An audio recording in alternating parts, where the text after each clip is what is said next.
Last week I went out for a drive. I didn't come in contact with anyone.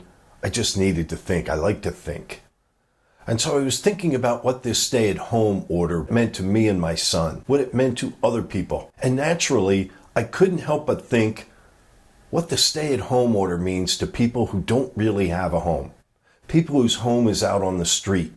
People whose home is a cardboard box or under a bridge somewhere or a shopping cart. And so I reached out to a familiar face, Marty Hames. You might recall her from Channel 3. She is now the Community Liaison for the Circle the City organization. Marty, thanks for what you're doing and thanks for spending a couple of minutes with us here. My pleasure. Thank you for having me. The name of the organization is Circle the City, but really it's a circle of support for the homeless, a circle of love all around Maricopa County. Yes, that's a perfect way to put it. Circle the City, we're an Arizona-based local nonprofit organization. And what we do is we provide medical care to individuals who are experiencing homelessness. So our operation is set up where we have 2 respite centers. Each one of these respite centers has 50-bed homeless individuals who they've recently gotten a cancer diagnosis, heart disease, they need kidney dialysis, they have leg wounds that need healing. They need a place to recover. So our respite centers are designed to provide room and board, as well as daily medical care and transportation to their medical appointments. We are taking care of the sickest of the sick among the homeless population. We also have 2 outpatient medical facilities. And these are exactly like your doctor's office where you could walk in, get medical services, your flu shot, or to be seen by a doctor for a sore throat or what have you, and then walk back out. We also will help patients with filling prescriptions if they can't afford it and that type of thing. In addition to that, we also have mobile medical teams, kind of like clinics on wheels that travel out to all different parts of Maricopa County. Our mission is to meet people where they're at. So for those patients who can't get to us, we go to them. Marty, there's other people like me who are worried about you and your colleagues who find yourselves now out on the front lines providing health care. It's the same exact thing that you would see in any medical facility. Of course, we're not going to be a first responder like some of the first responders that go out to the scene, but we will get patients walking in complaining of symptoms of COVID-19. We have the ability to be able to test patients, and then if need be, to admit them to our respite facilities.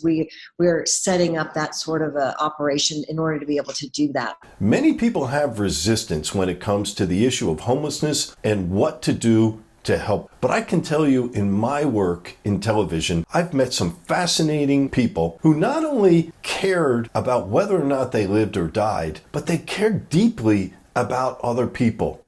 Are you seeing that now, Marty, even in these very, very scary times? It's a myth. For some reason, the homeless community or those in the homeless community don't have feelings.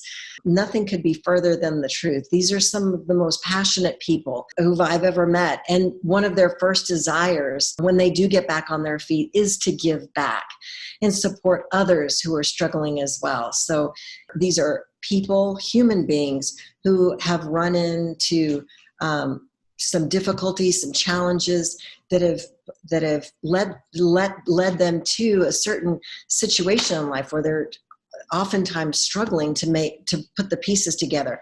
I know for you and I, it seems so easy, as though why not just go out and get a job? When you don't have any income, you don't have a roof over your head, you can't put gas in the car, you can't pay for insurance, someone's stolen all your IDs, you no longer have access to that, all of a sudden you're without family. It's amazing how quickly things can fall apart. And then all of a sudden you find yourself on the street wondering, where am I going to stay tonight? And just yesterday, I was waiting for a delivery truck, had a seat outside of our building, and saw a guy pushing his cart down the street, and he's kind of struggling. I asked him if he was all right. He was it looked like he was having a hard time. And he said this because he just hadn't had anything to eat and he just needed some orange juice. And so social distanced, of course, we sat there and I got him some fruit from our break room inside. And I just saw him come back to life, and, he just was overcome and started crying. And I said, you know what, this is as much for me as it is for you, because that's what we're all here on this earth to do, is just show some kindness, be a friend to somebody, whether they be homeless or not. Offer somebody a word of support if they need it. It could be somebody you're standing next to in the grocery store line. It doesn't have to be somebody who's homeless. What this has taught us is just to be kind to one another. And certainly from my platform, that I hope that means being kind to the homeless. And if that has the effect from this experience, then all the better.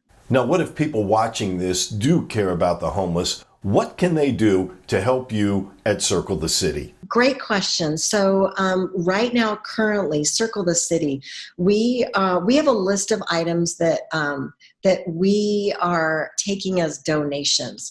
Those includes like a small pop-up tent and a sleeping bag. If it's within your means to be able to donate a gently used tent or a sleeping bag, or if you want to pick up an extra one or send one to us, we're grateful for that donation. People can have confidence in knowing if you're making a donation to us, those donations are going right into the hands of the homeless.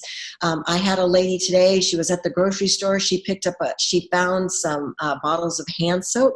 She picked up 2 extra ones and dropped it off at one of our outpatient centers.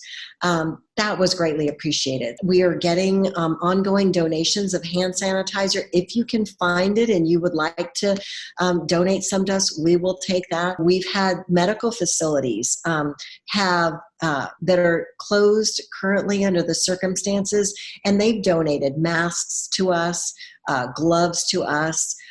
We've taken those in donations as well. So if someone wants to make hand masks and send those to us or drop those off, we will certainly give those either to be used by our organization or put those into the hands of an organization that can use those. Marty, one final question. On a good day, many people are afraid of interaction with a homeless person. And now that we've got this term social distancing hammered into us, it doesn't necessarily mean that you have to be antisocial. It doesn't necessarily mean that you can't safely offer some kind of kindness or assistance to another person, even a homeless person. Can you touch on that?